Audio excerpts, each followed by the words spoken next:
Boom. How's everybody doing? I'm good. Yes. Ryan and I are here just running the Cigar City Sports Jazz today. No Nello, no Clay, no A-Beat, but we're all we need, right? That's it. We're all we got. We're all we need. I hear it all the time. Oh, so happy to be here. So happy to be here with you guys. We got a wonderful show today because we are getting into football season officially, not according to a lot of people who want it to just be regular season already. They don't want to do any preseason football. Would you happen to know who I'm talking about, Ryan? You might be talking about me. I don't have any reason, I feel, to really watch preseason. No motivation. It's practice, man. It's essentially practice and guys trying to make rosters. You're going to Allen Iverson us right here off the bat? Yeah. I love watching the preseason. Obviously it's not as high quality football as the starters. I get that. But I like to watch the future of the team. I like to watch, the up and coming guys who are coming into the program and see how our future is going to look, especially for the Buccaneers fans. We just came off the Super Bowl, but go rub and throw that in there every week until the end of this season. If we don't win, you'll be hearing it still. Y'all savor it. We're coming for it. Yes. Before I get started, I would like to say a special thank you to Geared Hardware. They are a custom-made watch company that does stuff here in the U.S. They are truly fantastic. They sent me this wonderful sniper watch. I don't know if you could see it. I'll post a picture later. This thing is incredible. I've never been much of a watch wearer, but this thing has got me kind of hooked. I brought it home. The wife was like, "Oh my God, what is that? It's fantastic." That's kind of nice. So yeah, it's really nice. Made here in the USA. I saw a couple videos because I started wanting to look into the company and see what I could know about them. I saw them in there. Like this guy had it over a nail with a hammer and was able to hammer in a nail with this, and it didn't even scratch or ruin the watch. So this thing is tough, man. But check out gearedhardware.com. As a matter of fact, I'm going to throw something here on the bottom of the screen. It's got their website. It's got everything you need to know. I suggest you go check them out. Buy and support American. You know what I'm saying? America, baby. But with that being said, let's get right into it. I don't have a lot of MLB or anything else. I got just a few things I want to touch on. One, because I thought it was very exceptional. Tyler Gilbert. I believe he's from the Arizona Diamondbacks. I wouldn't know. Did a debut very recently to go against the Padres, who I think are pretty hot right now. His first appearance, his first outing, he throws a no-hitter. Nice. Against the Padres. Now, out there in audio land, no-hitter means, you could walk people, right? That's not a complete shutout. A no-hitter is just they don't get any hits. No hits, yeah. Yeah. I think. That's still impressive. It's been more impressive if you threw a perfect game, but That's what I'm saying. It wasn't a perfect game, but still a no-hitter on your first time out there. Yeah, that's pretty dope. Yeah, it's a big deal. Good for him. Another debut out of the boxing world for Nico Ali Walsh. So that middle name, Ali, is because he is the grandson of one Muhammad Ali. Damn it! His name is Muhammad Ali. I'm going to call him Muhammad Ali. You mean Cassius Clay? Yeah, I'm going to call him Clay. He debuted against a guy named Jordan Weeks. You don't know who Jordan Weeks is? Nobody else does either. He was an MMA fighter. He was the 10th best lightweight in South Carolina and like 180th overall in the division. I am not surprised at all that he fought somebody like this. They're picking the fights, man. If you're Ali's grandson, they're going to pick it so carefully. They're not going to bring him out and have him fight somebody. Oh, well, not to mention he's still unproven. But congratulations to him. I'm interested in watching his career and where it's going to go from there. But hopefully he's not fighting scrubs going forward too. He ended this guy in the first round. Oh, good. Yeah, stopped him. And, when he was down in the first one, he's doing the whole hand thing, like Muhammad Ali calling to the crowd. So, whatever, he's leaning into it. Nice. So, yeah, good for him. Now, we talked about, this is a little MMA news. not much MMA news. I didn't get to see a lot of the fights. But I know that Francis Ngannou took to social media. Oh boy. Yes, he did. And if I'm not mistaken, he said that the the championship they gave Cyril Gahn is from Walmart. Love it. He said he could keep that Walmart championship. I am the undisputed champion. I'm the guy who's got the real belt, so he's got to come take it from me. And, you know, after watching it, and I said this on the podcast, that Cyril might be for real. Cyril might knock Francis Ngannou out. It's been done before. I was just saying, does Francis have a ground game? Does Francis know how to grapple? Somebody said, oh, he's training and learning. I think it was Nello who said that to me. And I said, training and learning? This is the UFC. I mean, Rampage and what was your boy, the other knockout artist, Kimbo Slice? Yeah. Well, Kimbo wasn't a knockout artist. Kimbo was a backyard fighter who was trying to make it in the UFC. Yeah. Crazy talented. Ray, he rest in peace. Nice guy. But no, I'm not putting him up there with Stipe Miocic or any of those big time grapplers in the UFC. Like Stipe beat Ngannou like that, put him down to the ground and took over the fight. So I don't know. Francis, you might be in trouble on this one. Francis, you might be in a little bit of trouble on this one. I got to be honest with you. But anyway, that's what I got for that. I got to get on football and free marketing right now. Anybody in the UFC, just keep calling Francis out. Keep calling out Francis. I'd love Deadpool. To watch your head bounce off the mat. It's really cool. Do it dressed as Deadpool. Yeah. Just keep Francis. Oh God. Oh, what if somebody went to the ring in Deadpool shorts to knock out Francis Ngannou? I would do it. You would do it? I'd do it. How much you paying me? Come on, Dana White. Throw me a number. I don't know if you're knocking out Francis Ngannou at this point. As much as I love you, we're friends. And as your friend, I don't know if I could support you walking into the octagon with Francis.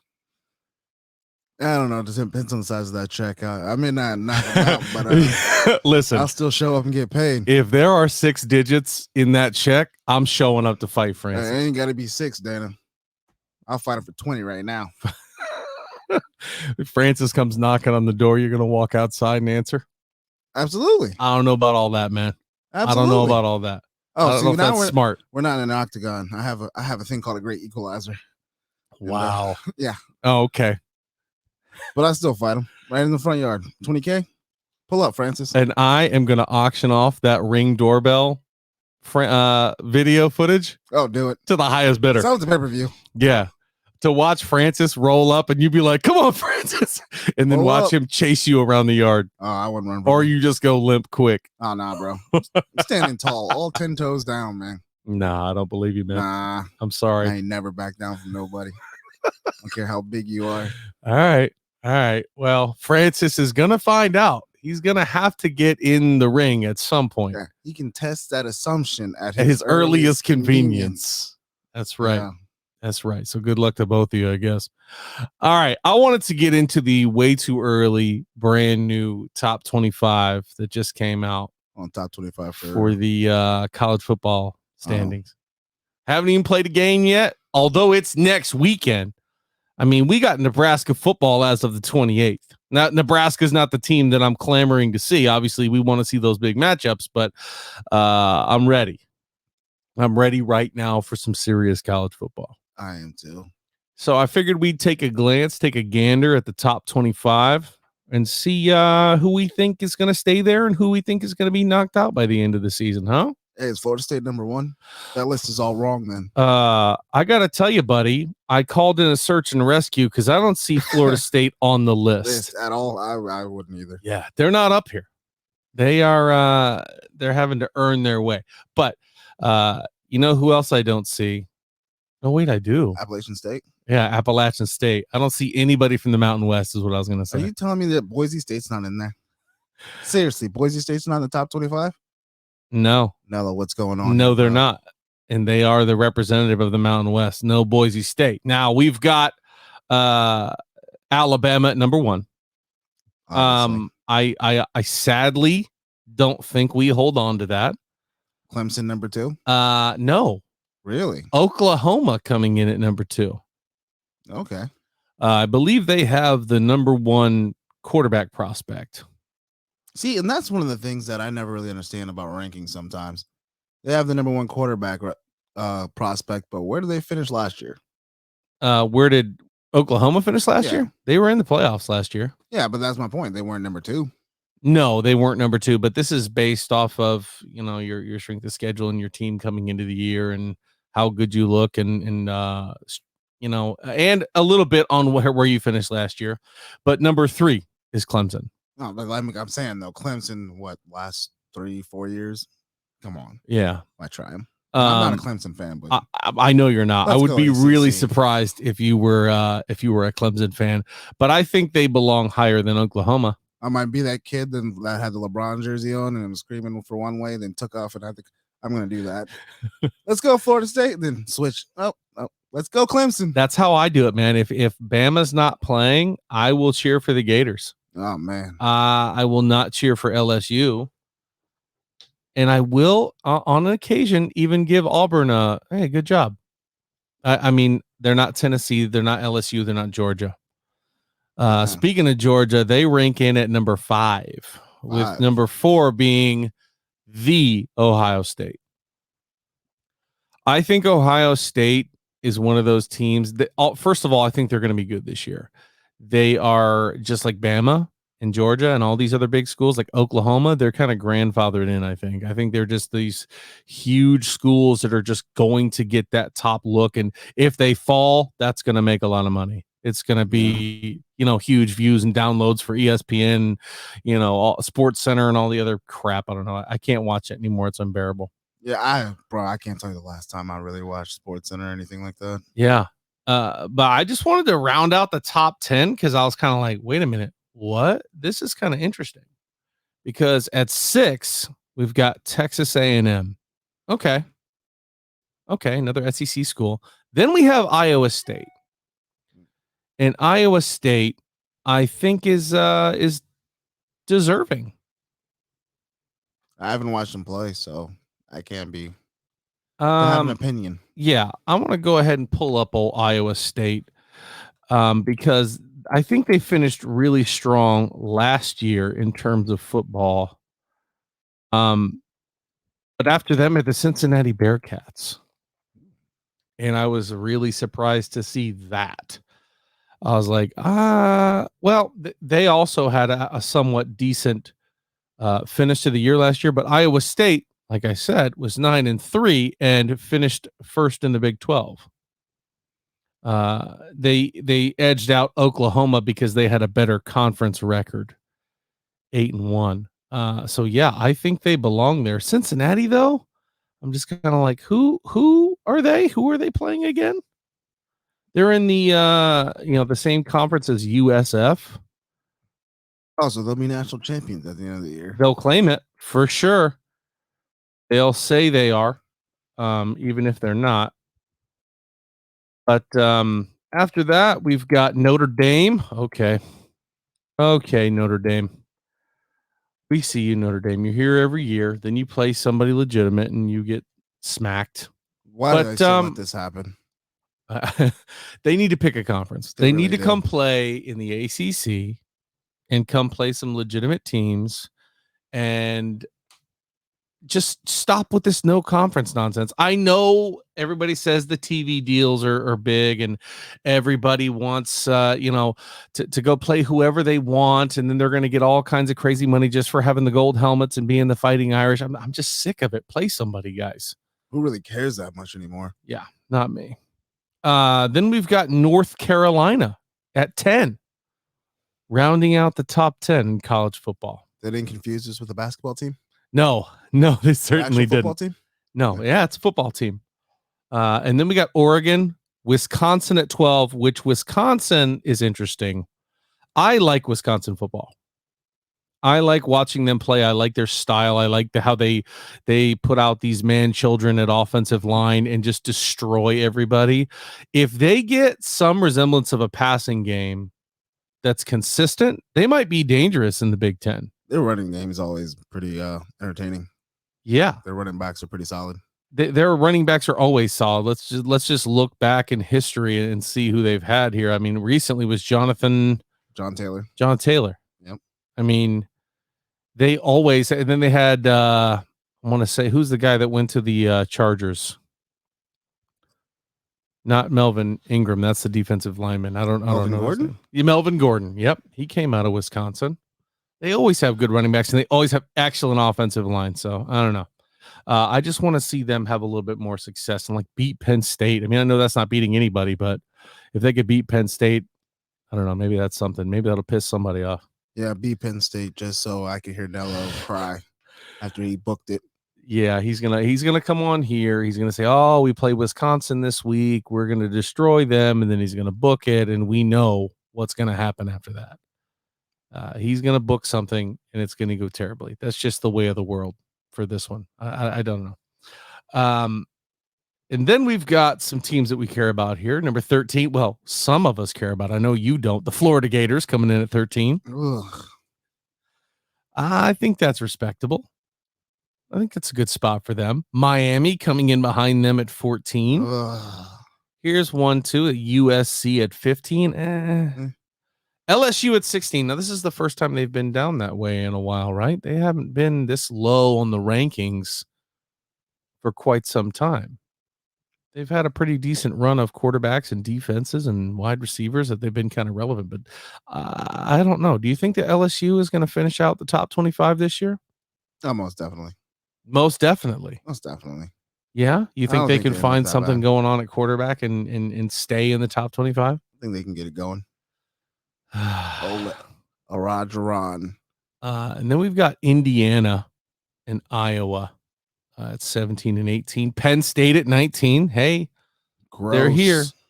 They're here. Who knows how long they'll stay there? Although I think they're trending upwards.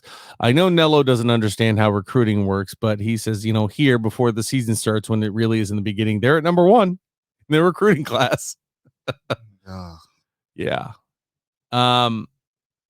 After that, we've got Washington, Texas, Coastal Carolina, Louisiana, Utah, and Arizona State.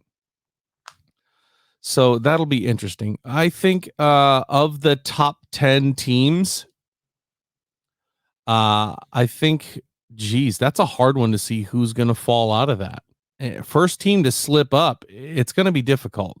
I think Wisconsin finds their way in there because they've got a better strength of schedule than, say, Notre Dame or not Notre Dame, but Cincinnati or North Carolina. If they stay consistent, they'll bump up. If Florida beats people that are reputable, they'll jump up too. They will climb the rankings fast. I don't see it for LSU. Florida's Maybe I haven't watched a lot. But that's right. Anthony According Brown. to you and AB, Yeah. Florida's going to lose 4. I don't know what planet you're living on, but hey, I'm happy to see They it. dropped 4. So that's awesome. I'm so excited when college football gets started. We're going to start doing our pick'ems here and going through who we're going to take and who we're not going to take. But last bit that I wanted to talk about for college football. Today, somebody sent me this. Zaxby's. You know Zaxby's? The chicken sandwich place? I do know Zaxby's. I don't really eat there. The wife loves them. Ah, does she? Yeah. I've never been there. I've never eaten there myself. But they have signed a name, image, likeness deal with Georgia's quarterback, JT Daniels, to be its brand ambassador. Man's going to be getting free chicken wings and Go to Georgia football and eat chicken sandwiches. all kinds of things. Man, I feel bad for Jameis, man. He could have been eating all the crab legs he wanted. He would have been like Deadliest Catches spokesperson. See him in all yellow What else? rubber jumpsuit. That's right. Gordon's fisherman. Yeah, Jameis Winston, man, he would have had plenty of name, image, likeness rights deals. 100%. A national champion at Florida State. Oh, yeah. He'd have made more money than he would in the pros. Been a spokesperson for goddamn LASIK. Right.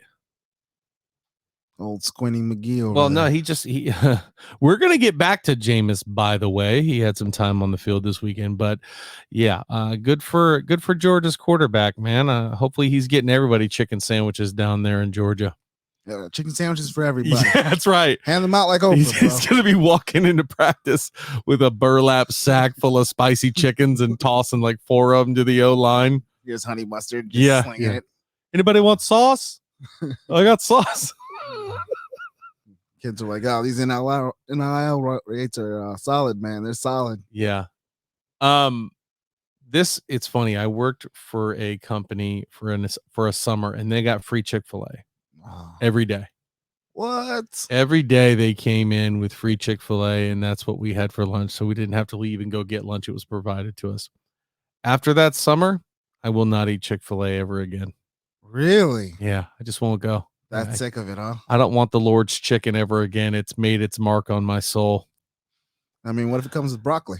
No, sorry. No. Not Chick-fil-A chicken sandwiches, the original chicken sandwiches. I won't eat them anymore. No way. Just the nuggets? Maybe. Yeah. If it's free. But I'm not going out of my way to go to Chick-fil-A. But if they want to give me a name, image, likeness deal, guys, Chick-fil-A. Eat more chicken. Yeah, eat more chicken. We'll even get a cow to hand in this room. Yep. All we got right now is bear. But we'll get a cow just for the Chick-fil-A name, image, likeness rights. All right.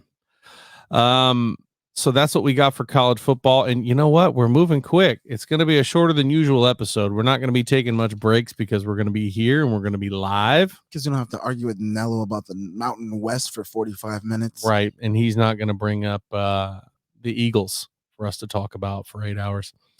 But the NFL Top 100 did just recently come out. I didn't get to see the top 30. Because they didn't release them yet. Oh. They went 100 to 40. Gotcha. But I know there are, well, for me, I know there are $6 on the list. Actually, no, there's some of those spots are a little disrespectful. I feel I have to agree with you, and that's what I wanted to talk about.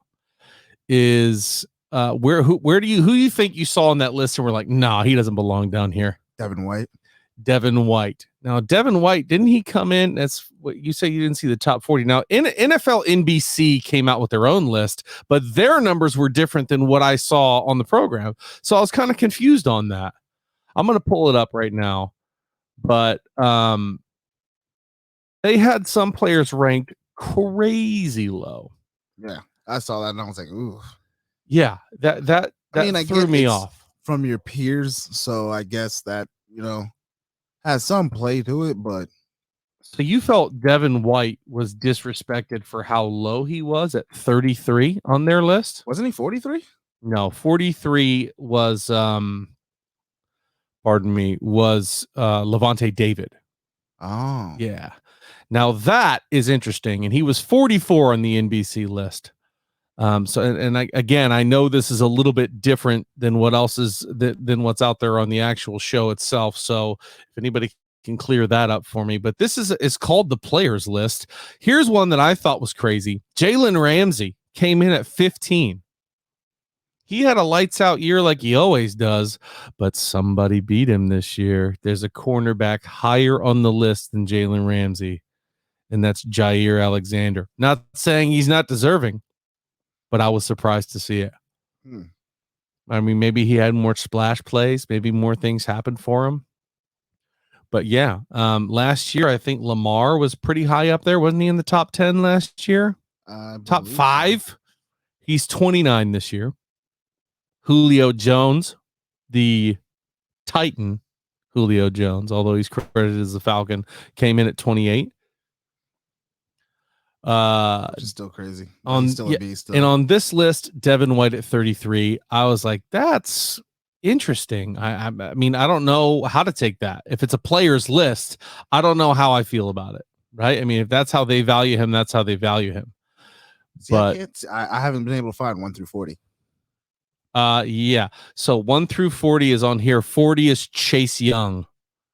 Above him is DK Metcalf. And then 38's Justin Herbert. 37 is Alvin Kamara. Get out of here. I think Alvin needs to be way up there. But here's another shocker. 36, DeAndre Hopkins. Is that DeAndre Hopkins' fault or is that Kyler Murray's fault? I mean, DeAndre had some numbers last year. He had that. Exactly. Was that last year or the season before he caught it over the 2 Bills? I think it was the season before, right? Where they threw that Hail Mary up into the end zone and he came down with it. That was last year was his first year with Arizona, wasn't it? Or is that his second year? It was his second year. But yeah, that's a legitimate catch. That's crazy.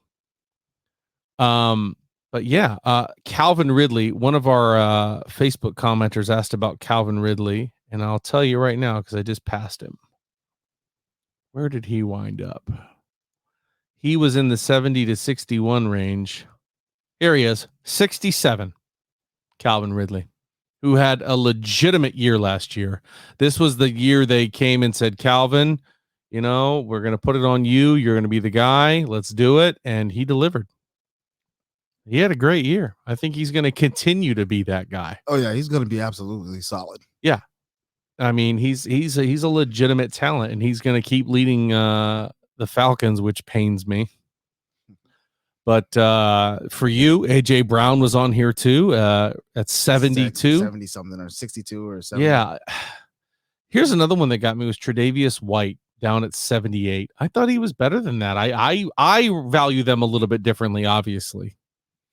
But our 6 Buccaneers that landed on the list this year: Tristan Wirfs, Shaq Barrett, JPP, Chris Godwin, Mike Evans. Hold on. Now that I'm looking at the whole 100, it's got to be higher than that. Let's do it again. Tristan Wirfs, Shaq Barrett, JPP, Devin White, Levante David, Chris Godwin, Mike Evans, and Big Tommy Boy. I felt 81 for Chris Godwin was a little low. A little disrespectful. Yeah. I thought Mike Evans being as low as he was disrespectful. I didn't like that. I expected to see him right up at the top. I expected to see him running to the top of the list. You got to piss? Oh, yeah. Go ahead, buddy. I'll be right back. I'll keep it going. Another thing for this list that kills me is like, how are you going to rank some of these players that maybe weren't there at all last year? Like Dak Prescott. I mean, Dak injures his ankle. He comes in at 50. Clearly, he was a better player than that, because if he wasn't there for as long as he was, what did he go out week 4? And the entire team collapses without him? That to me is insanity. I think he should have been way higher on the list. I know people disagree with me, and he needed to have his team around him, but I feel like he should have been a lot higher. I think this year or last year may have done some folks a disservice, and their lack of playing or COVID or whatever, they didn't get their looks, and then for whatever reason they're down there at the bottom, and then I don't know. Let's take a look at some more. Justin Jefferson is another one. He came in at 45 on this NBC list, and I was just like, I felt like we talked about him a lot more, and his talent level was a lot higher than we gave him credit for. 45, he was good. In that division, any wide receiver not named Devontae Adams can hold a candle to Justin Jefferson. Justin Jefferson was lights out.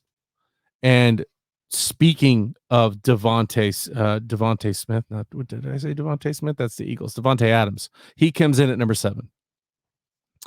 He was a baller last year, and I expect him to do the same thing with Aaron Rodgers back at the helm. But yeah, so as far as teams go, another guy that fell because of injury, and I don't know if he deserves to fall this far, Christian McCaffrey fell down to 21.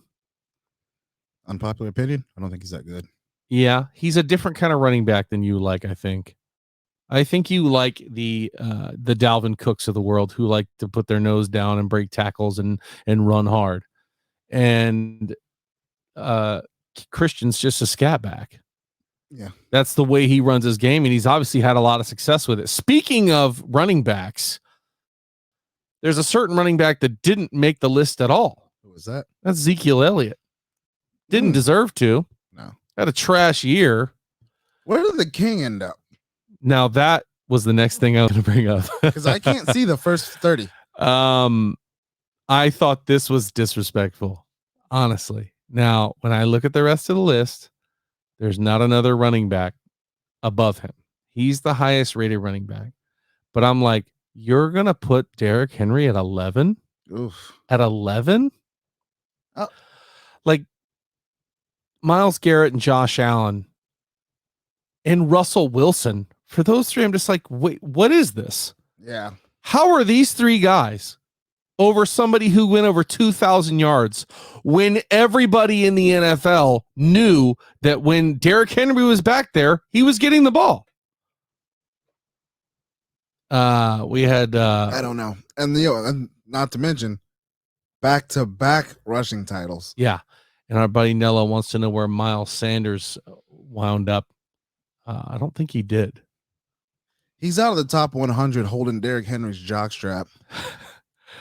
Let me look. I'm going to scroll through this again, but I don't see him on here. But I know for a fact that Zeke did not make it. And how about on this list? This has got to be crazy. Nick Chubb is at 63. Seriously? Well, I mean, he had that injury. He was out for a good part of last year. I still don't buy it, man. Let's see. Where is Mr. Miles Sanders? I don't see him. He's not on the list, man. I think he may have been on the top 40 that we showed on NFL Network, but I'm not seeing him on this list here, which is why I need some clarification on this, man. I gotta know. Yeah. So I don't know when 30 through the top 10 are. Maybe it's going to be 10 more through the rest of the season for the rest of the preseason. Maybe. I don't know. I don't know. Number one on this list is Patrick Mahomes. I'm kind of like, okay, all right, I get it. Then Aaron Rodgers, or no, then Aaron Donald, then Aaron Rodgers, then the GOAT, Tom Brady, who's at 43, winning Super Bowls, still in top 5. Good for him, man. Good for him. His reign's over. It's done. His reign is certainly not over. You're going to see it happen this year. Make way for the king. Here are some other interesting things that came up in the NFL this week. I figure we'll just go through those before we talk about a little bit of preseason ball. The Falcons came out and said they're the first team to be 100% fully vaccinated. Any kickers on the list? No kickers. Good for them. No kickers made the top 100. Not that I could see. I don't know. Who was close? Who has there ever been a kicker make the list? David Akers, maybe Justin Tucker or Justin Tucker. How about who was the guy from Vinatieri? Vinatieri didn't make the list. Killing me. Falcons first team to get fully vaccinated. Maybe that's why Julio wanted to trade. Sorry, too soon. Just kidding. Don't blame me, Julio. I would do the same thing. The Washington football team has come out and said they've narrowed their team names down to 3.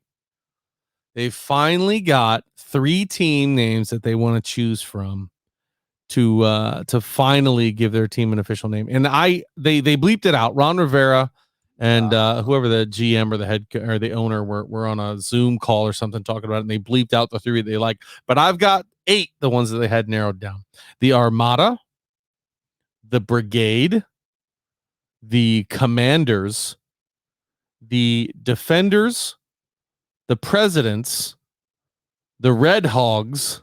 Whoa, that's offensive to hogs. The Red Wolves, the Washington football team, and the Patriots, but in red. No, I'm kidding. They didn't say that one. Of those 3, what are your 3 favorites? I think they're going to stick with the Washington football team. I think a lot of people think they're going to stick with the football team. I don't like any of these names. Me neither. The Presidents especially. Really? Yeah. Seriously? Don't care for it. Yeah. No, me neither. Don't make it like that. The Commanders, I don't see it. Red Hogs and Red Wolves. No, I think they stick with football team. Yeah. At this point, who cares? Maybe people in Washington. I was going to say Washington cares. Somebody said Red Hogs sounds gross. Let's call them the Washington Corruption. Hey, there's a team name. Yeah. But yeah, I think football team is where they're going to go. That's just going to be the best one possibly. But some sad news in the NFL. Sad news.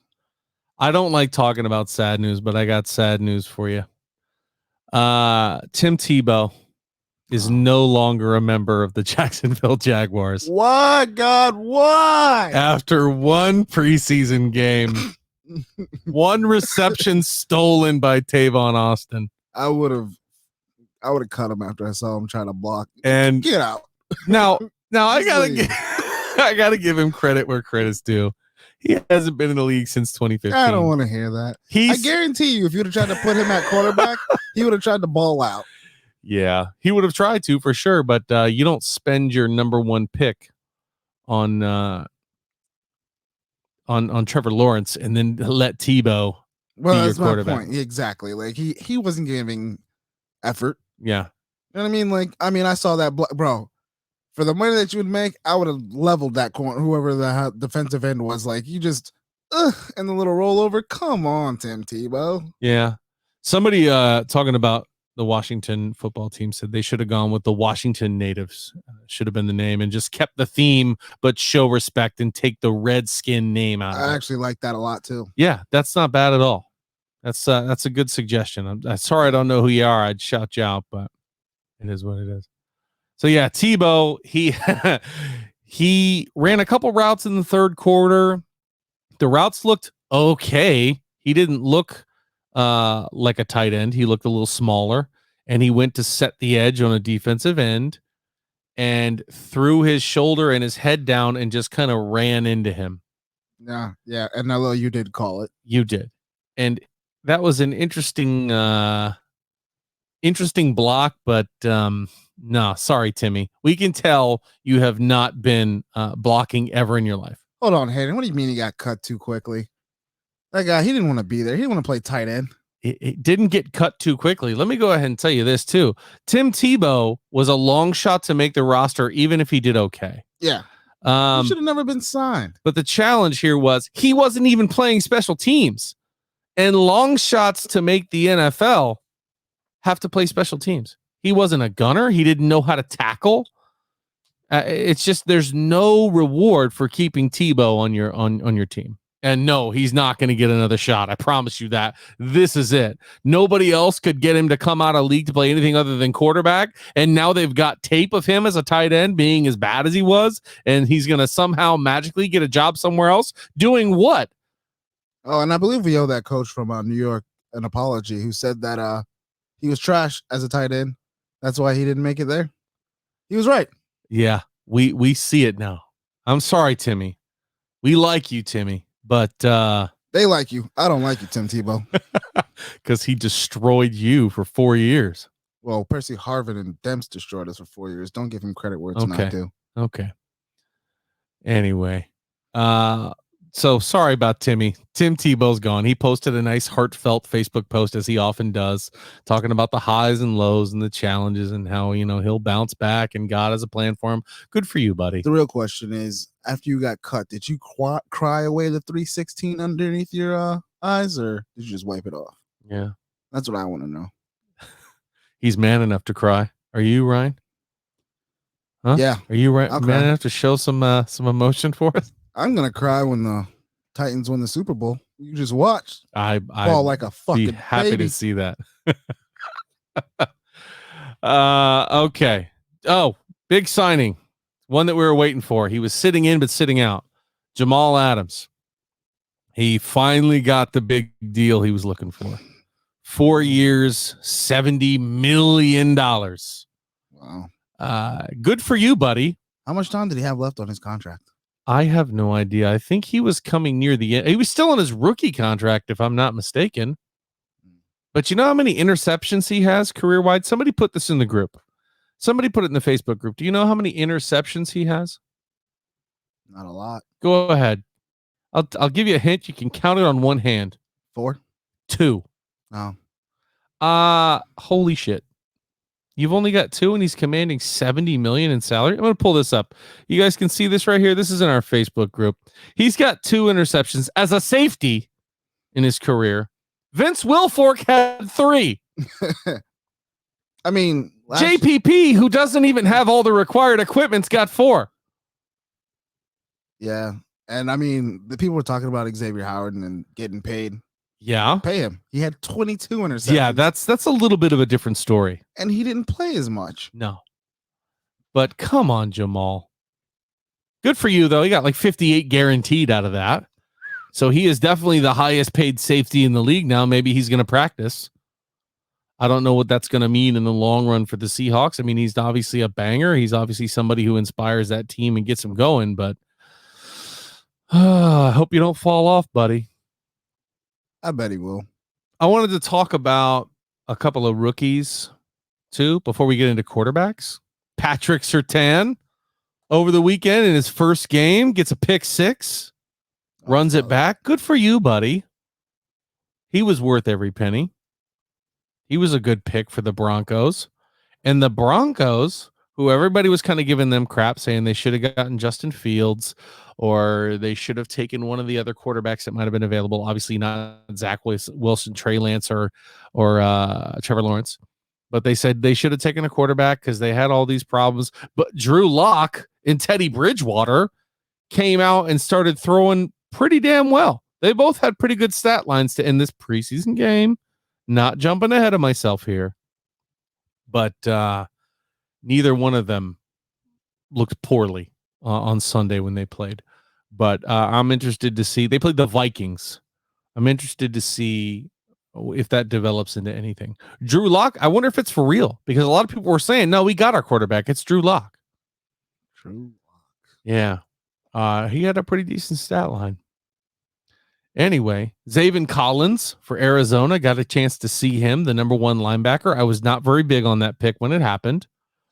And I want to see it continue, but his first play from scrimmage, that guy burst straight through the line and lit up the running back. It was perfect.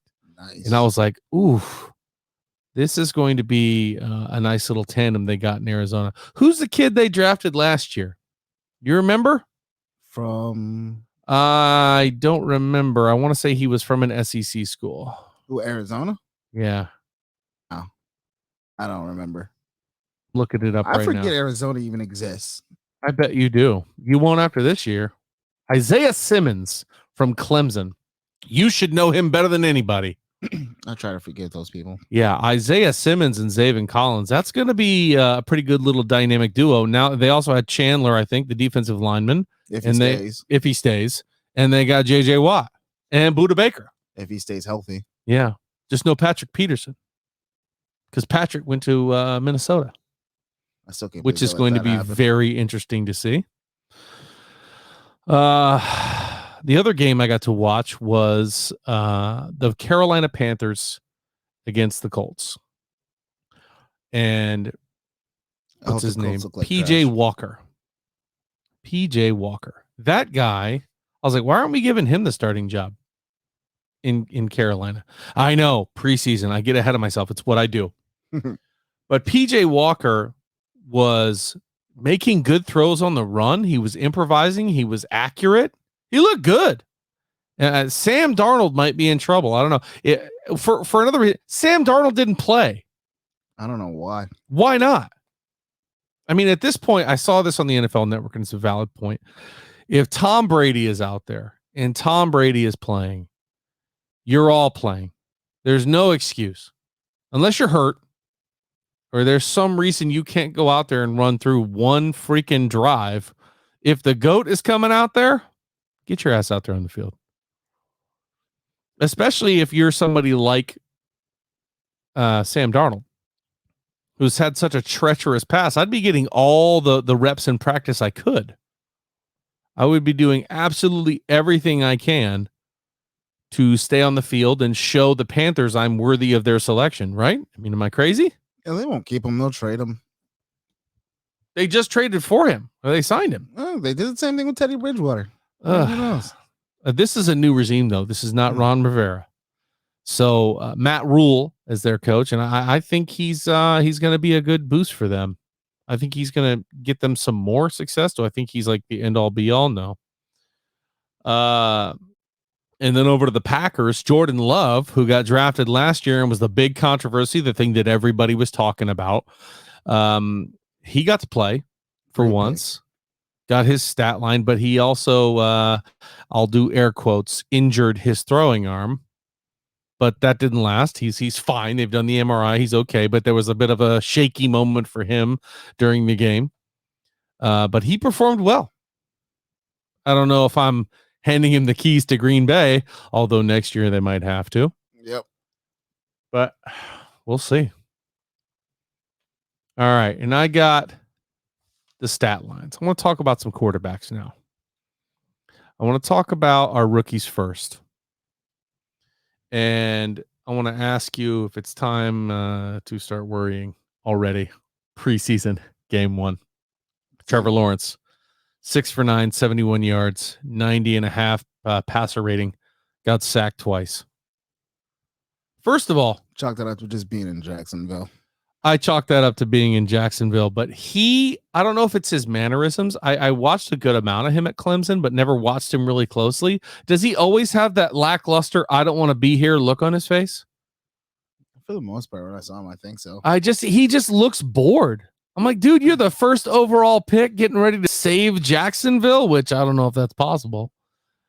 You're getting ready to save Jacksonville. He looks like somebody was forcing him at gunpoint to go out there and play football for them. And this is one of those things where I was talking to you earlier where I feel like it's not relevant. I think a lot of them feel the same way. A lot of them said the players do away with preseason. I mean, what's the point? Go out there, throw a couple balls. It has no merit, no It real does. meaning. It does. Because not when some you're of the those number 1 overall pick, you're going to play. Oh, well, I mean, yeah, you might be right there, but you want to see him up against some sort of competition. Some sort of competition where they're not going full, so the first 100%. Time they go full tilt is when it matters. Yeah, put him in the game. Watch see, him go. I know that's the Brady way. He didn't start in a preseason game. That's how you become a GOAT. Yeah, he did. You follow behind Drew Bledsoe. He didn't start in a preseason game, but he did play preseason football. I'm pretty sure he did. But. Yeah. He did get thrown in the middle of a game to replace Drew Bledsoe. You're right. But he was not thrown to the fire. Justin Fields. Justin Fields went 14 for 20, 142 yards with a touchdown and a passer rating of 106.7. Didn't get touched. Didn't get sacked. What do you think about him? Your boy commented on this. Which one? Styles. Oh, Styles commented on this and was talking about how the game speed. Justin Fields says the game was a lot slower than he thought it would be. It's preseason in Miami, Justin. Yeah. Well, I mean, also, he just might be that ready. Nobody in the league has seen him yet. That's the thing. That's that sophomore slump when players come out year 2 and they're ready for you. Yeah. Then there's trouble. I mean, Lamar Jackson, he took the league by storm. Now people in worthwhile teams in the playoffs can handle him. It's you see it every year. Players come out, they do well, and then the next year when there's game plans and you start to see that tendency, everything changes. Unless your name's Derrick Henry. That's correct. In which case, what they do, pack a lunch, see what you can do. Zach Wilson for the Jets, 6 for 9, 63 yards, no touchdowns, didn't get sacked, 86.8 passer rating. I heard he did a good job. I didn't see much of his game. I saw a couple of completions, couple of good throws, but nothing for me to say panic and nothing for me to say he's the future of New York. So, does New York even have a future? According to their media, they do. When will they ever be good? I don't know. We'll ask my friend Matt, who's a fan of the show. He's a big Jets fan. Maybe he can tell us. Maybe Matt can let us know. Here's the one that Nello can't shut up about, and I know we're going to get a nice comment from him here. Trey Lance, 12 out of 17, 122 yards, 1 touchdown. He got sacked 4 times in the preseason. 4 times. That's it. And 93.8 passer rating. I read back and forth comments about him. Some people loved him. Some people thought he was going to be the future of the franchise. We were right all along. We saw something nobody else saw. It was going to be incredible. And some people were like, no, I'm worried for him. The reason Trey Lance is there is because Jimmy Garoppolo, they can't protect him. He's going to get killed. So we're going to see him get destroyed. Jimmy G doesn't care. He's just out there banging porn stars. He's just out there so he doesn't get fined. Yep. I mean, Trey Lance did have a beautiful in-stride pass that went for 80 and a touchdown. That was his only touchdown. It's a great throw. Not going to take it away from him. And again, Trey Lance didn't show me anything to say, oh my God, he's the future. He'll be the greatest thing in San Francisco. But him getting sacked 4 times, that's a problem. Yeah. If I'm the head coach, I'm like, guys, what is going on here? But I mean, was that first team? Was that? I mean, it's all backups. Okay, well, exactly. That's what I'm saying. It's a party. It's your backups against their backups. Yeah. So if there's a chink in the armor on offensive line, you're putting in a wet turd. Yeah, see what I'm saying? Yeah, something to worry about. They didn't protect Jimmy G last year, right? Who was hurt all year? Yeah, exactly. Up next is the one that impressed the hell out of me, and this isn't going to surprise anybody. But if you watch the game, you'll know what I'm talking about. Mac Jones. Oh. Mac Jones came in for Cam Newton. Mean mac and cheese? Mac and cheese. Which, by the way, the reporter who had something to say about Cam calling him mac and cheese, dude, get out of here. Shut up. Yeah, that was terrible. I couldn't even read that article with a straight face. Yeah. It's ridiculous. It really wasn't. I was like, come on, man. He says he's body shaming Mac Jones by naming him mac and cheese. Give me a break. He probably went home and was like, yo, it's the coolest thing ever. Cam Newton calls me mac and cheese. Yeah. And Cam, after that happened, after that game, he came into the press conference. It was doing nothing but singing praises for Mac Jones, talking about his progression, how well he did. Stat line, he was 13 for 19, 87 yards, no touchdowns, no sacks, but he did lead 2 scoring drives, but his PR was 78.2. Not a terrible day. Better than what New England has seen out of Cam Newton. Yeah. Somebody commented, said Cam's days are numbered in the league. Not if he keeps up his attitude like that. Not if he keeps trying to educate the younger folks and be a presence in the locker room. I disagree. Because if that Cam is showing up to camp, then he might still be able to hang around and get those opportunities to go in and play. Yeah. I mean, that's also, I mean, he could be in a little slump. He's been injured.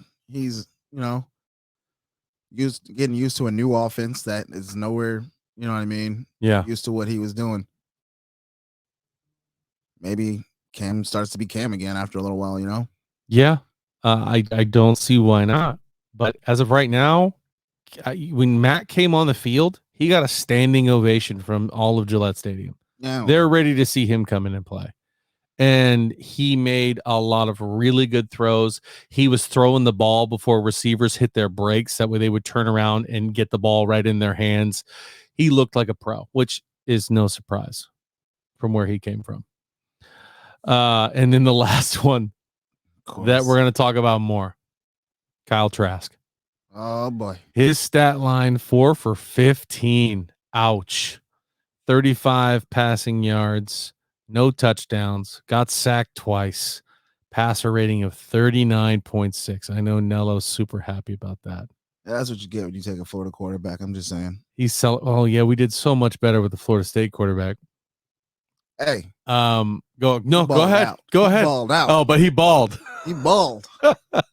Just if you don't count 30 interceptions, if you don't count all my interceptions, 33 touchdowns, I'm balling. Those 6,000 yards. That's what you worry about. Y'all are God. focused on those little interceptions. They don't mean nothing. Right. They don't mean nothing. I'm not worried about that. Pay me, man.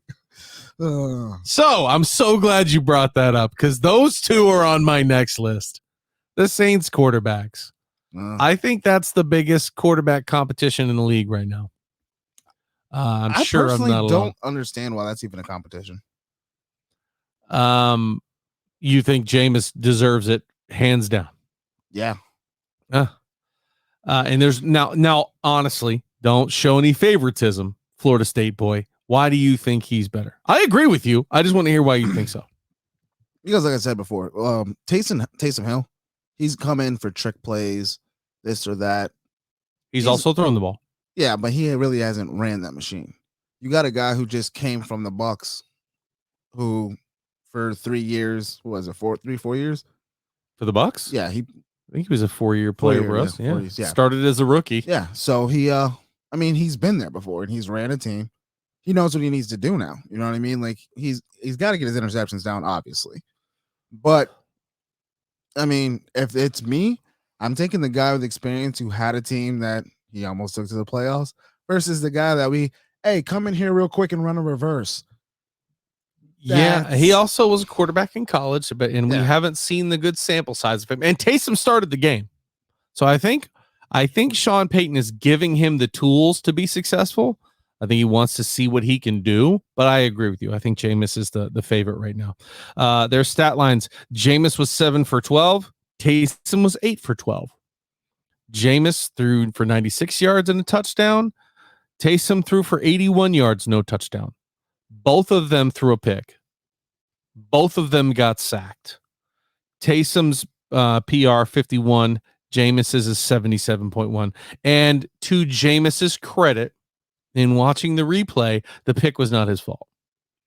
The pick was off of the hands of one of his players into the hands of the defense. So as of right now, I think Jameis has the edge in that competition. We'll see how much they play going forward. Yeah. See who starts to get the lion's share of the snaps. And Taysom started this game. I bet you next week Jameis starts. I could see that. And we see what he does with the limited, first teamers that go out there. I also think it depends too on if Michael Thomas is coming back. Or does he get traded? There was a rumor that Michael Thomas finally sat down with Sean Payton, and there was some productivity to be had. Things moved in the right direction for Michael Thomas and the Saints. I don't know how he's going to do, truly, or if he's going to want to stick around, or if he's had enough. I still think it would be cool to see him in another uniform.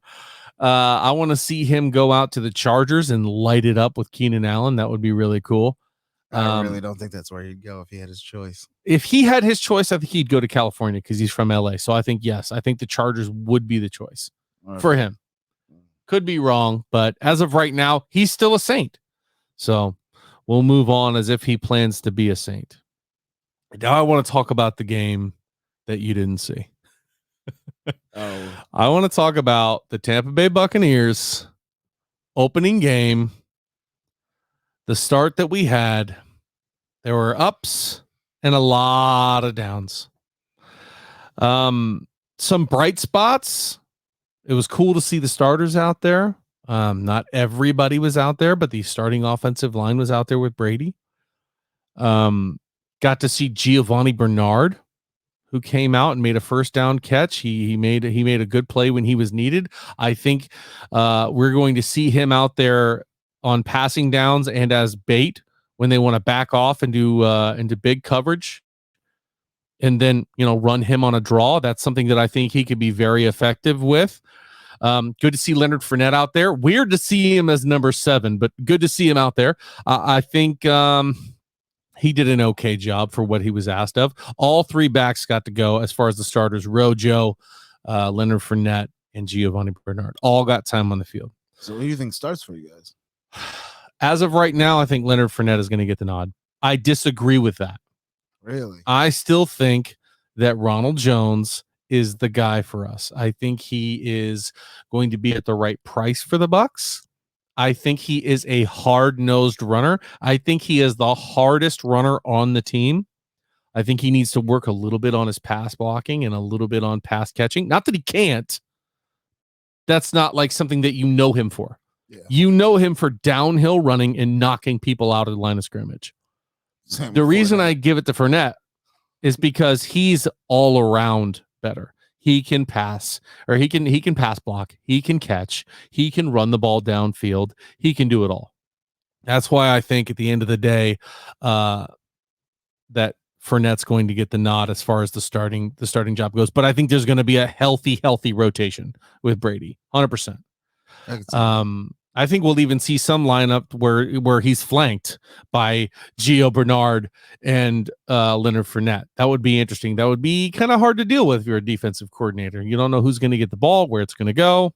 I don't know. But the running back that's shown the most was Keyshawn Vaughn, our draft pick. I think he was a 4th round draft pick last year. That guy came in. He was catching passes. He was playing special teams like we talked about with Tim Tebow a little bit earlier. He ran down and made a great tackle as a gunner. I mean, he did everything that we asked. He got a touchdown. He was one of 2 touchdowns. The other one was that pick 6. I wrote down this guy's name, cannot remember it, but it was his first career pick, and it was a pick 6 in the preseason. Congratulations to you, number 53. He was a baller. He did a great job. But Keyshawn Vaughn was the brightest spot in this game.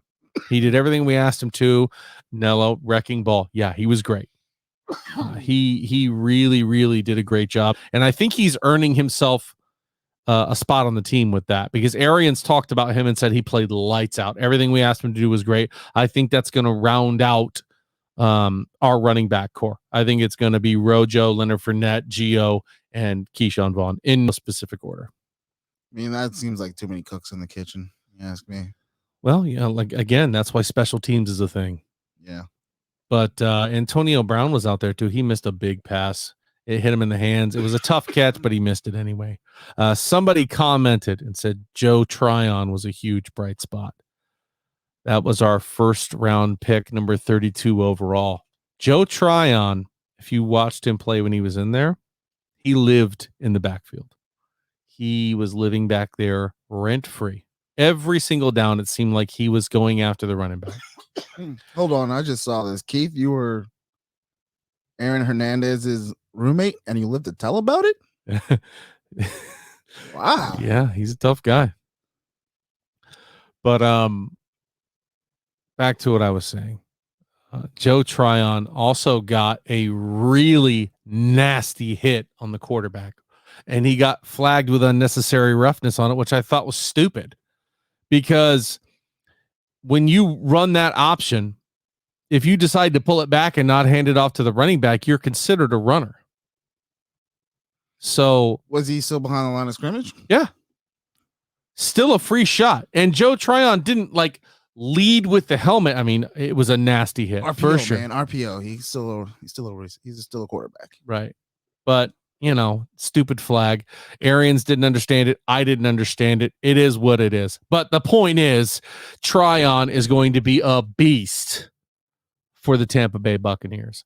Hopefully he can continue that. I want to see him in the rotation. I want to see him get in with the starters. Maybe Shaq or JPP will be willing to sit down a couple drives and let Joe Tryon get in there against some of their starters, and I want to see how he does. They've talked about how he's an athletic freak. He's picking up everything quickly, and I thought we saw that translate on the field, which was good. One guy that I said I wanted to watch was KJ Britt out of Auburn.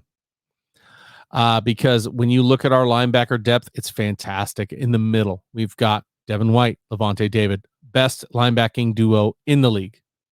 There is no discussion when it comes to that. Truly. There's not 2 linebackers that line up behind the line of scrimmage that are better than those 2. And then behind them, we've got Kevin Minter, who's a special teams captain. He's a beast. He's a veteran. But after that, who's there? So KJ came in, and I felt like he was flying all over the field. He picked up a lot of great coverages. He was always near the ball, which to me is a big indicator of a high football IQ. When you're near the ball every play, that lets me know you know what's going on. He even got a fumble recovery on the field, which was good. I really thought he was impressive. Jalen Darden was another guy I wanted to see. I don't think I got to see much. He got a couple catches. He looked good, but he didn't grab me as such a say. Keyshawn Vaughn. New wide receivers. Yeah, he's the guy from North Texas. That's he's so fast. He makes fast people look not fast. Wow. I wanted to see him on special teams, running back some kicks, but we didn't get to see much of that. Who else was I going to talk about? Javon Hagen. He was the guy who had 6 tackles on the team. He was flying around, doing a great job. He got a pick. And in trying to handle the ball, my guy threw the ball straight up into the air, and a Bengals wide receiver jumped up and grabbed it. I was like, oh, boy. That was tough to watch. But the Rook, I don't think next time is going to forget the ball. But that was a good one. And then OJ Howard obviously was out there too. They said he's about 70% right now from where he needs to be. And that kind of worries me a little bit for OJ, because when all the starters were gone, he continued to stay out there and play. I don't know how much longer he's going to stick around for us. I'm a Bama guy. I love OJ Howard. I wish the best for him, but it's not looking great. I want to see more work out of him, and we've only got 2 more preseason games to go.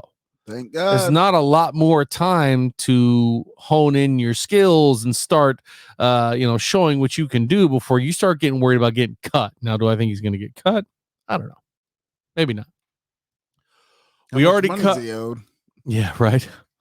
Not a lot. He's still in a rookie contract. We did cut 3 people. Notably I think it was Javon Kinley, the young man who got the exception from the Navy to play. So he's going back to serve his country. And now he has to clear waivers and not be signed by another team. But after that, I think his time, he has to go back and serve in the Navy, which we love him for. He'll always be a buck. That's good effort, but he was already at an uphill battle. So good job for him. And thanks for coming out and being part of the Buccaneers franchise, but wasn't in the cards for you, buddy. But another one that I wanted to talk about, one that I wanted to see, was the projections for this year's overall roster for the Tampa Bay Bucs. I thought that was a good article and something that we could go over here on the show if I could only find it. But no notable cuts, nothing that I was like, oh my God, there's no way that guy doesn't make the team. It was pretty much everybody in our wide receiver core that we thought was going to make it, made it. I mean, we've got Mike Evans, Chris Godwin, Tyler Johnson, Scotty Miller, and then at the end, Antonio Brown, then at the end, Jalen Darden.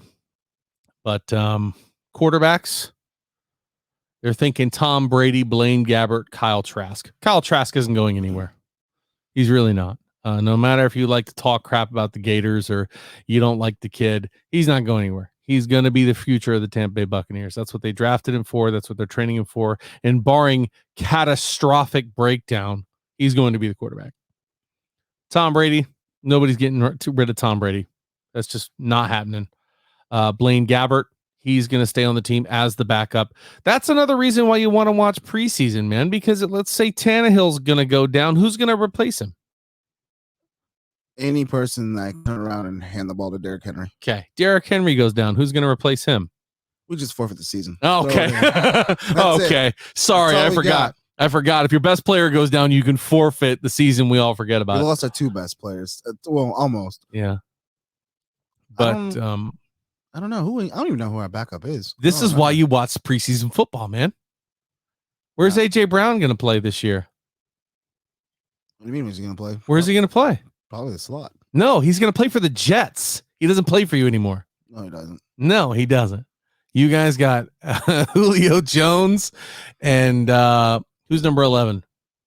AJ Brown. Oh, not AJ Brown. Who's the other one? You're talking about Corey Davis. Corey Davis. Yeah, fuck, that guy can get fucked. I don't care about him. Wow, my switcheroo didn't work. No. Yeah, Corey Davis is gone. I was like, AJ Brown doesn't play for the Jets. I was like, Corey Davis does. Good riddance. I get those two mixed up when they played on the team. Now it's even worse. I wanted him to go years ago. Yeah, he's going to be productive for them, though. He's going to be good. I'm sure he won't. You're so bitter. You're so bitter when players don't stay with your team. No, I could care less. I wanted him gone. Come on. He did nothing, bro. Okay. For where we picked him at, and is that why he was in the top 100 this year? Yeah, well, because you did nothing. Did nothing. Okay. I think your definition of nothing in the NFLs is a little different. Running backs: Leonard Fournette, Giovanni Bernard, Keyshawn Vaughn. We talked about that. The only wide receiver that snuck in is our special teams guy, the guy who returns all of our kicks, Jaden Mickens, 85. He's had a pretty decent preseason, pretty decent camp. Oh, my bad. When you're drafted to be a number 1 wide receiver and your best year is 984 yards, you do nothing. What year was that? Last year. How many years has he been in the league? 4. And so he almost got 1,000 yards his first year that he's 4th year that he was there. Okay. No, so he was the starter every single year and did nothing. Yep. Come on. That's why I wanted him gone. He never lived up to his potential, bro. Okay. Who was throwing him the ball? Let's see. Last year he had Tannehill. Before that? And then before that, he had Mariota. Ooh, Marcus Mariota, who was notably a fantastic quarterback. Yeah, not bad. Come on, man. Tight ends, we got Gronk, O.J. Howard, Cameron Brate, and Cody McElroy. Now, Tanner Hudson was out there playing for the Buccaneers and had an excellent game. A lot of good catches, a lot of good blocking, and they're saying that, his lack thereof of his blocking ability is what's going to get him kicked off this team. I disagree. I think we're going to see a very good Tanner Hudson take over, and I don't think McElroy is going to make the team.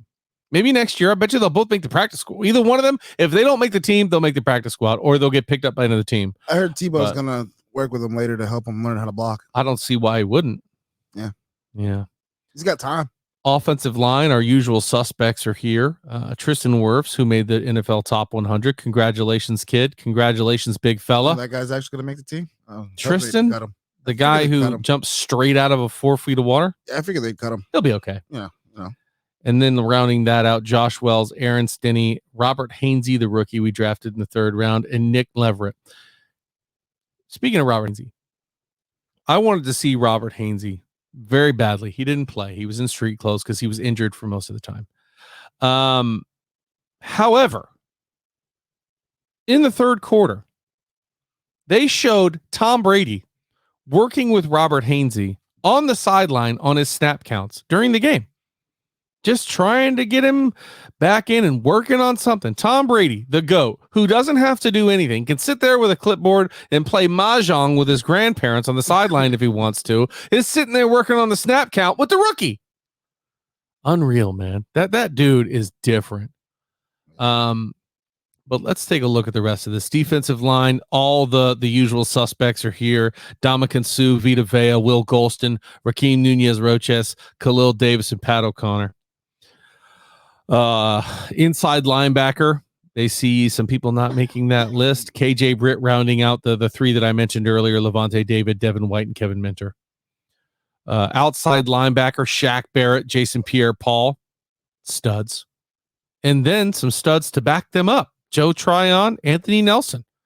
That's a solid outside linebacking core. Cornerbacks: Carlton Davis, Sean Murphy-Bunting, Jamel Dean, Ross Cockrell. Those were the guys that were on the field all year last year. Antonio Hamilton, let's see what you got, man. Let's see how you do in the preseason. Safety: Jordan Whitehead, and Antoine Winfield, Mike Edwards. Those 3 aren't going anywhere. They're going to be great. Javon Hagen, he's the one who had a standout first preseason game.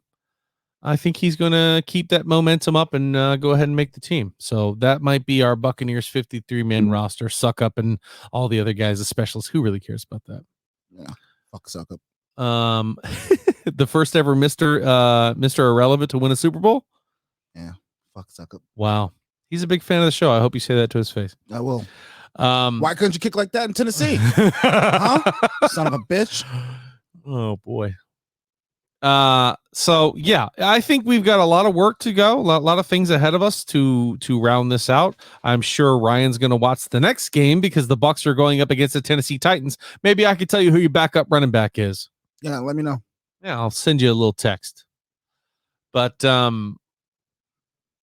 yeah, that was a good game. I'm excited to see where the Bucs are going from there. We're going to keep it up with the news. Those of you who have taken the time to tune in and watch us live here on Facebook and YouTube, we sincerely appreciate you. We are going to start doing the rules for our fantasy football. We talked about it for like 3 weeks now. Ryan, you need to sign up, dude. I will when I figure out the rules. The rules are going to be set. We're not doing the super flex. Just so we can put that out there. We're going to do 1 point PPR.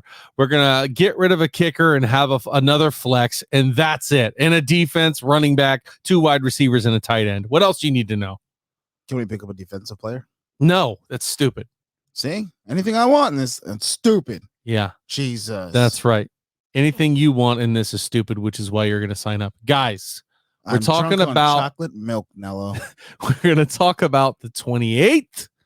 in the middle of the day, hopefully around noon, because Nello's got somewhere he's got to be after, but Ryan's got somewhere he's got to be after before that.